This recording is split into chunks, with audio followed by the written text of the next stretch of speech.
So, um, have you ever found yourself in a new learning situation? Could be a class, maybe trying a new skill, and you just felt like the way things were explained, the sort of map you got, it just wasn't clicking for you. Mm-hmm. What if that map was actually, incomplete? Like it was missing huge areas describing how some people's minds actually work. That's a really powerful way to put it. Yeah, well, today we're doing a deep dive into something really important in math education.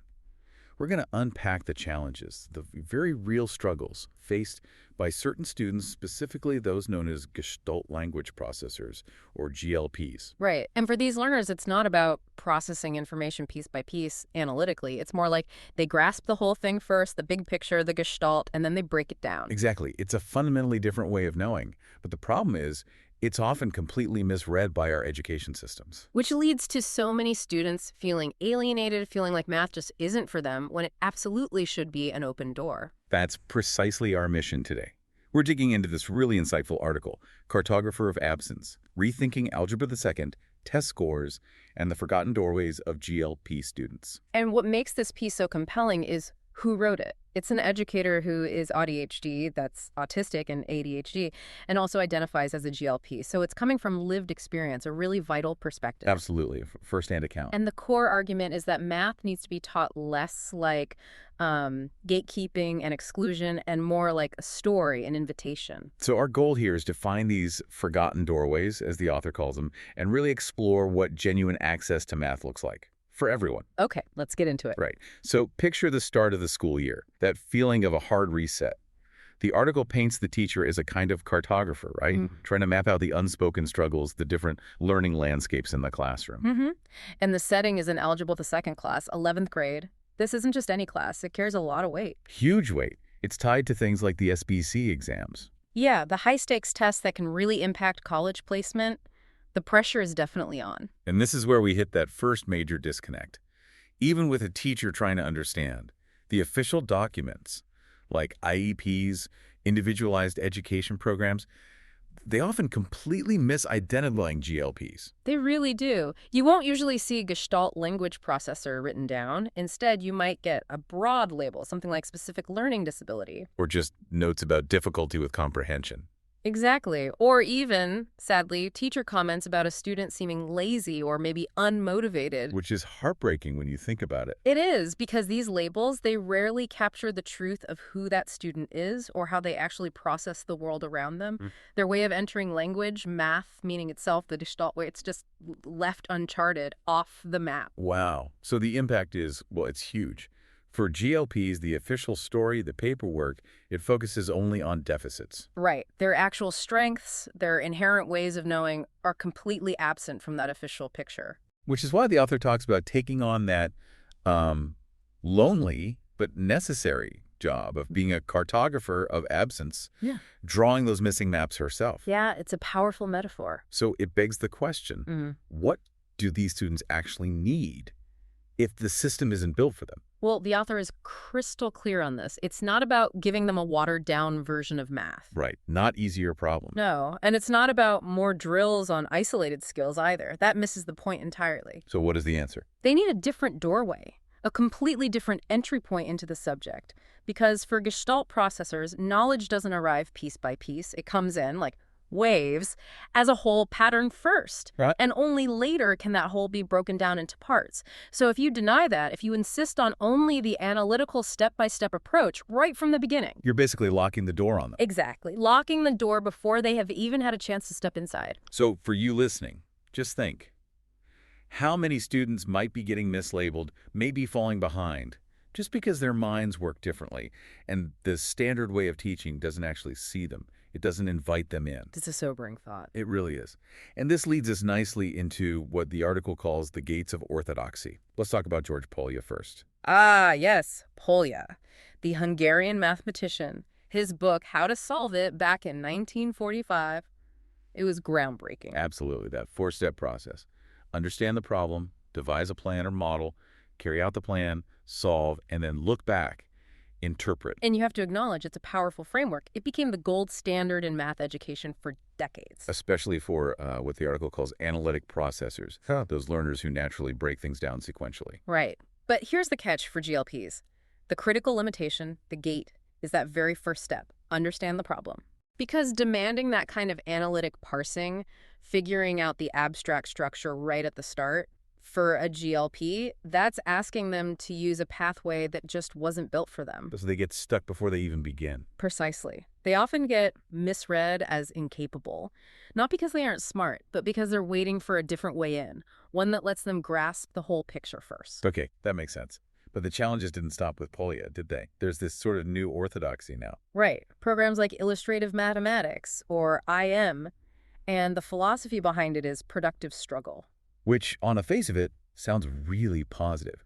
Students grappling with tough problems, building understanding through effort. It does sound promising, but the article points out a kind of silence beneath that promise. A silence. Yeah.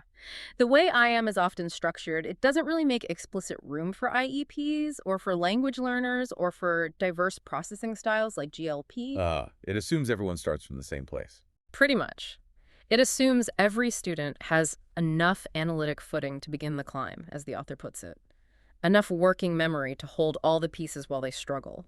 But for GLPs, or students with disabilities, or English learners, that struggle isn't always productive.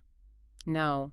It can be exhausting, dispiriting, and again, it often gets misinterpreted as just not trying hard enough. They're not building resilience. They're hitting a wall. And the article mentions the structure of the curriculum too, right? The spiral structure. Yes, that adds another layer of difficulty. For example, Algebra II might start with sequences and functions topics they might have last seen 2 years ago, before geometry. Oh, wow. Okay. So it assumes students can just pick it right back up, that they have that recall and fluency. But for many, especially those who struggled earlier, The gaps just get bigger. exactly, they become cumulative, compounding.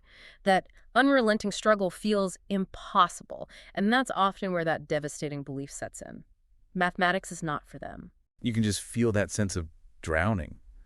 For GLPs caught in this, the struggle isn't helping them swim. They're just drowning unseen whilst the rest of the class moves on. It's a really tough situation. So if these standard approaches, even the newer ones, are like closed gates for GLPs, what's the alternative? The article proposes something different. It does, a different sequence altogether. The author describes it as less linear, less mechanical, and more like a conjuring. A conjuring. I like that. What are the steps? It's a 5-step process. Enter, anchor, E-shape, solve your retell. Okay, let's break that down. This sounds really different. What does enter mean? Enter is about immersion. Just letting the whole problem, the whole situation wash over you first. Like stepping into a story before you know all the characters or the plot details, get the feel, the atmosphere. Okay, so not jumping straight into the numbers of the angles. Atmosphere before details. Then comes anchor. You need to fix that initial gestalt, that whole feeling somehow. It could be a quick doodle, maybe retelling part of it in your own words, even just a gesture, like sketching a hill or saying it goes up, then down. So not precision, just getting a foothold. Exactly, a foothold. Then you move to shape. And this is where the math comes in. This is where you start matching that anchored feeling, that gestalt, to actual mathematical concepts. Okay, this feeling of steepness, that's like the slope of a line. Or this up and down movement that looks like the arc of a quadratic. So the pattern starts to become mathematically recognizable. Precisely. After that comes solve. The actual calculations. Yes, doing the algebraic steps, but, and this is key, constantly checking back with that initial gestalt, that anchor. So asking yourself, does this calculation fit the story I felt? Exactly. Does this number feel right for the steepness I sketched?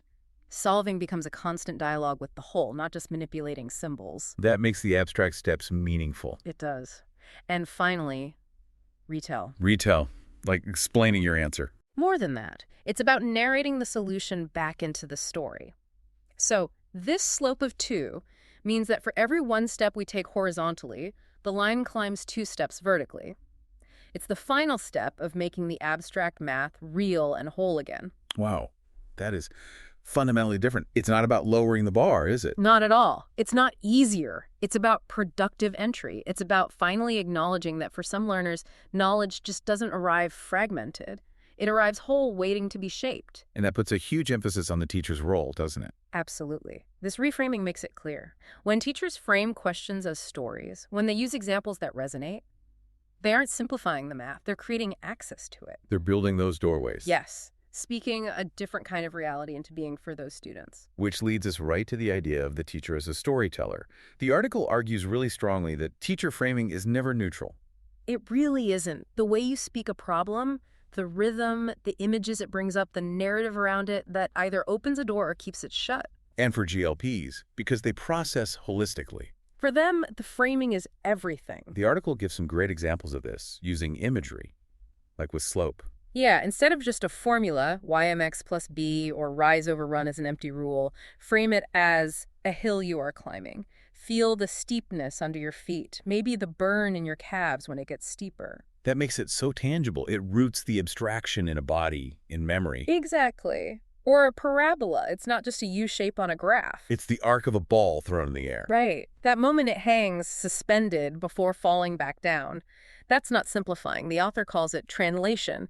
It gives the mind something concrete and memorable to hold on to. It sounds like the author practices what she preaches too in her own book, The Story of Maths. She does. Weaving in history, letting students narrate their understanding, structuring chapters around the story of the ideas, not just rules. So the takeaway here is that story and example aren't just like decorative add-ons. No, they are not decorations. They are keys.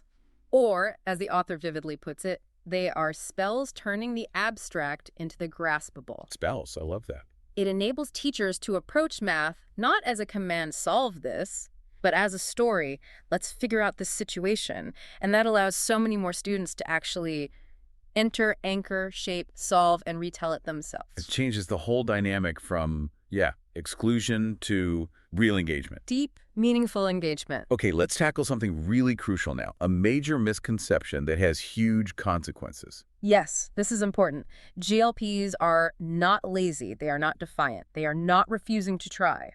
They are systematically misread. Systematically misread. And this misunderstanding just feeds the whole cycle. And the article connects this to a broader societal context, making a pretty strong claim about the science of reading movement. It does. It argues that this movement has, quote, gaslit much of the U.S. and the global North, effectively erasing the very existence of GLPs from common knowledge. Wow, erasing their existence.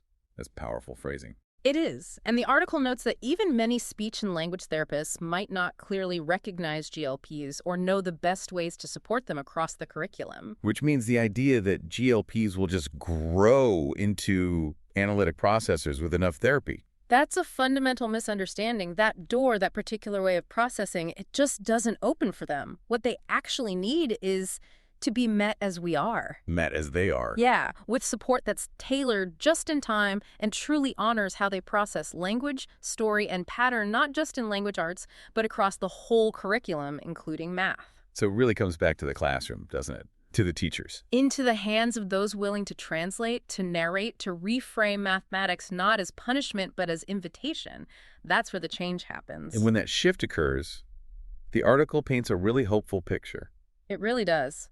Struggle is no longer a grinding test of endurance, but an unfolding of meaning.